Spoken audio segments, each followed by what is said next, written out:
following the impeachment at all, or not really? No, I wait for you. You wait for me? Yeah. Yo-Yo tells me, this is the truth, by the way. Yo-Yo tells me, because I really don't really follow the news. Yeah. I get all my news from Brad live on the show. I'm telling you, my friend was talking about the corona virus, and she was like, there's this virus going around. I was like, coronavirus, I already know it, because of Brad. It's very true. So, opening arguments were on their way in the Senate today. House Intelligence Chairman Adam Schiff, he's the head manager, the head prosecutor for the House of Representatives, prosecuting Donald Trump for impeachment. He was laying out the case, including using highlight reels featuring the president's own words. Let's watch.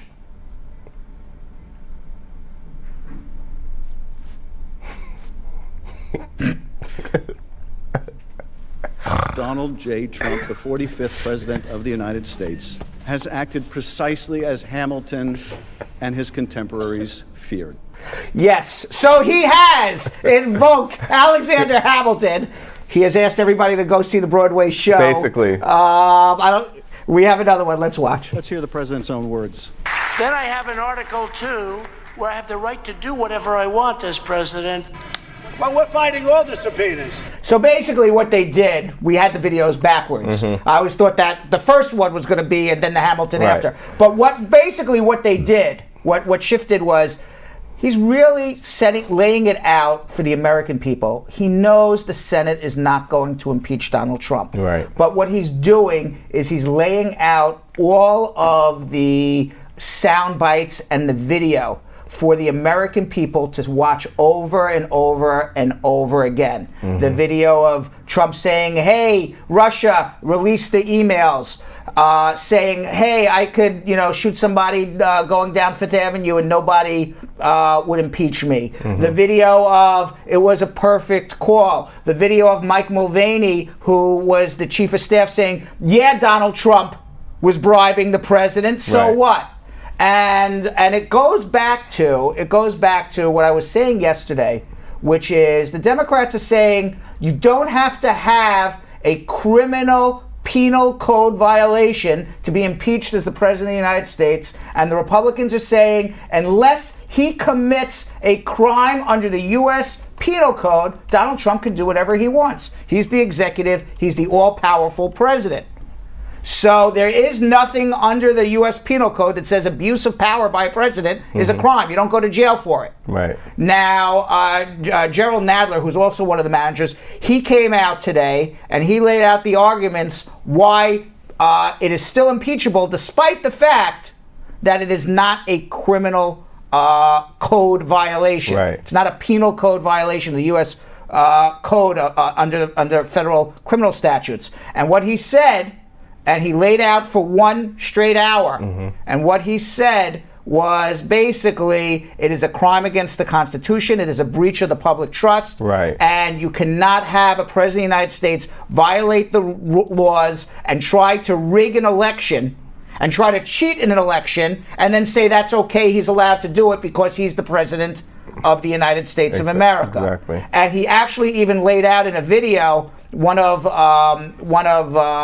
President Trump's fiercest defenders, Lindsey Graham in the Senate, when he was impeaching Bill Clinton, Lindsey Graham came out in a speech in the Senate and said, even though what Bill Clinton may not have done was commit a crime, what he did was a breach of the public trust, and it was a violation of his oath to the office, and he should be impeached.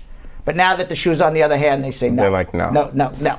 So all of this, Yo-Yo, all of this is preordained. We know Trump is still going to be the president unless something crazy happens. Right. Okay? This is all to set up for an election that is coming in about 8 to 9 months from now, to basically woo a lot of the people who are sitting on the fence, a lot of the suburban voters, to go Democrat and say, do you really want this person to be president of the United States? Is this the guy you want to represent you, who is basically breaching your own trust in him?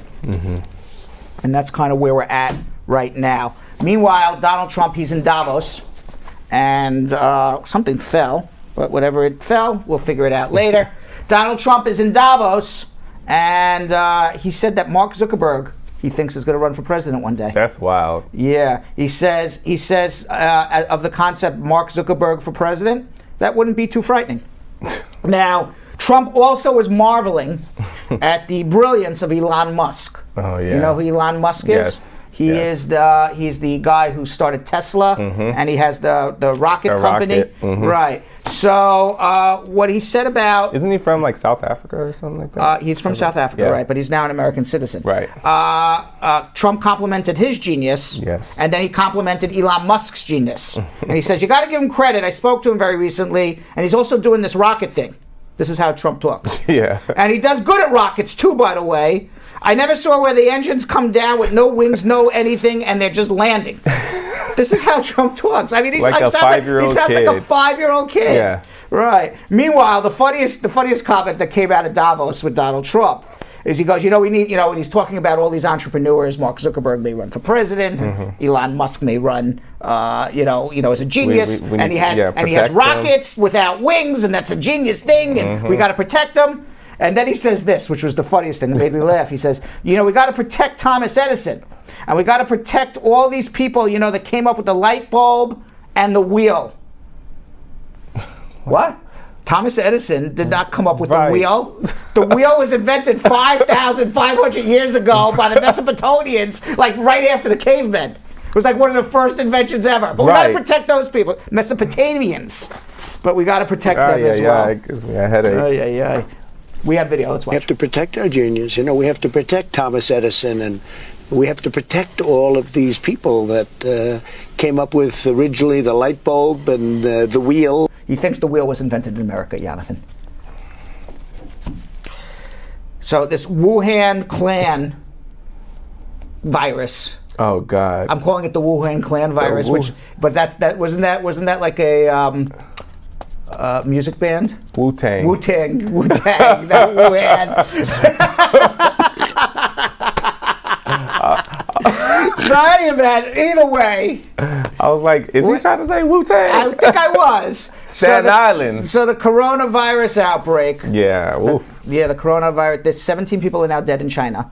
The World Health Organization is now currently debating whether to call it a worldwide epidemic. Hell yeah, do it. The city of Wuhan, not Wu-Tang. Oh, okay, yeah. All right, is now under lockdown, which means as many as 11 million people are living in uncertainty. Authorities in the Chinese capital of Beijing have canceled all large-scale New Year celebrations. The Lunar New Year is the biggest travel event in the world. And a few Olympic qualifying events have also been moved from this area as a precaution. As we said yesterday, a Washington state man in his 30s, he's been diagnosed with coronavirus. Oh, no. Passengers traveling from Wuhan to the United States will soon only be able to land in 5 U.S. airports that have special screening and people in the ET suits, to make sure that they're not sick.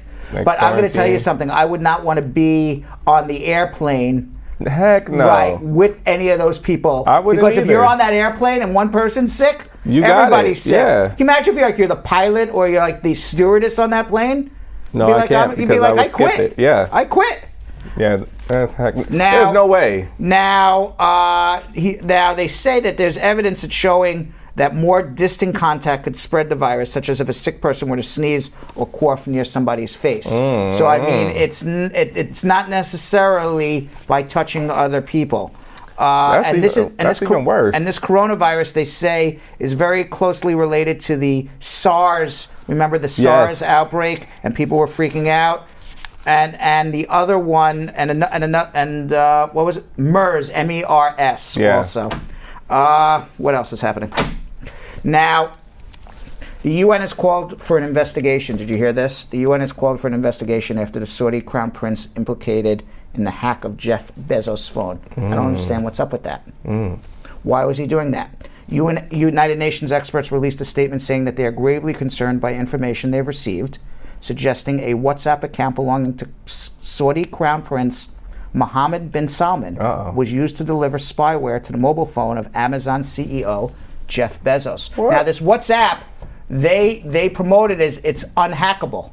Really? Right? You're supposed to be able to have free communication. Okay. But apparently it's hackable. Everything is hackable. Yeah, Everybody's I feel like- listening. yeah. Everybody's listening. Now, why would they do that? I don't know why. What was up with Saudi Arabia and Jeff Bezos? I have no idea. The only thing I could think of, and I'm now being conspiracy theory. Okay,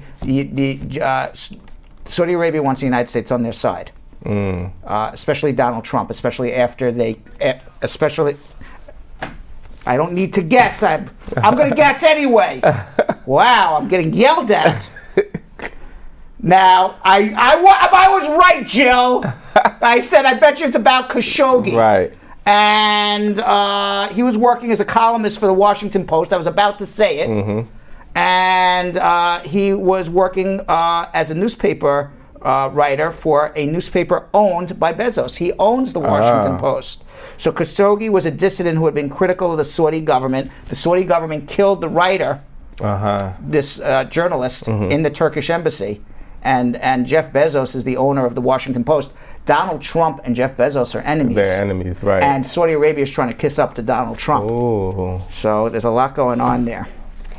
A lot going on there. A lot of drama. This is frightening. What? The Doomsday Clock. Did you hear about this what is Doomsday Clock? this? So the Doomsday Clock is a clock that's announced every year, like how close the world is. How close the world is to the end of the world. What? And it's decided on by a group of scientists and astrophysicists, and they move the clock closer and closer to midnight. Once the clock hits midnight, they say that is the end of the world. Is that close? It is that close. We were last year 2 minutes to midnight. Now we are 100 seconds to midnight. Yes, on Thursday, the Bulletin of Atomic Scientists announced the Doomsday Clock moved to 100 seconds to midnight, the closest symbolic point from an apocalypse since 1953. Astrophysicist Robert Rosner, who sits on the Science and Security Board of the Bulletin of the Atomic Scientists, said, the fact that the clock is now a mere 100 seconds from midnight signals really bad news. What we said last year is now a disturbing reality, and that things are not getting better.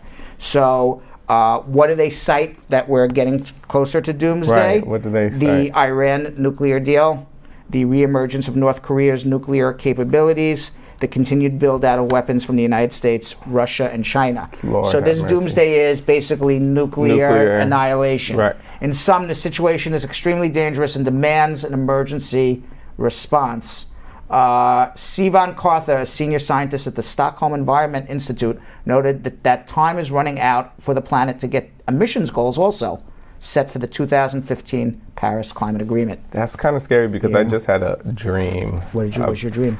That I think it's weird to say, but just like 2 nights ago, I woke up. It was a nightmare. I was driving with my brother, and then all of a sudden, like in the back, I see like this huge nuclear bomb, like that kind of like blew up, and like we just crashed, and then it blacked out after that. Like you could see it coming towards us. So that's kind of scary to me. You need to go speak to somebody about this. You really need to go speak to somebody about this. You saying this right now is scaring the hell out of me. Had the nuclear scientists known this fact? My dream? Had they known this fact, perhaps we would have been 90 seconds. What? Because this is pretty scary too. Mr. Peanut. The Planters icon, the peanut guy with the top hat. Yes. He's dead. Yes. He has died 104 after 104 years old. They killed Mr. Peanut. Oh. This guy is no longer going to be around. That's so sad. Why would they do that? That's crazy. Yeah, Since 1916? Yeah, the Kraft Heinz company has revealed that Mr. Peanut is now dead. Samantha Hess, Planters brand manager, said in a statement, "It is with heavy hearts that we confirm Mr. Peanut has passed away at 104 years old. He will be remembered as the legume who always brought people together for nutty adventures and a good time.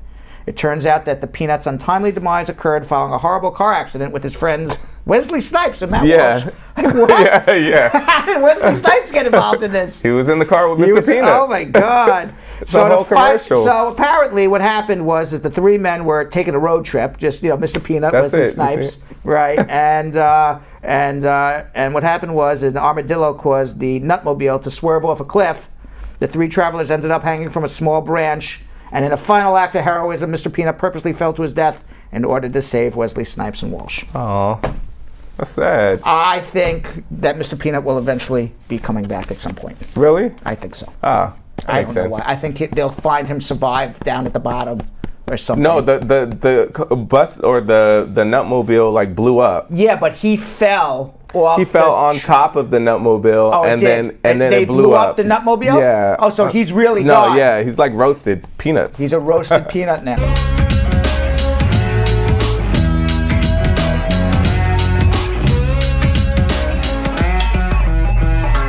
Thanks for watching. For more Brad Show Live, like and subscribe to our YouTube channel.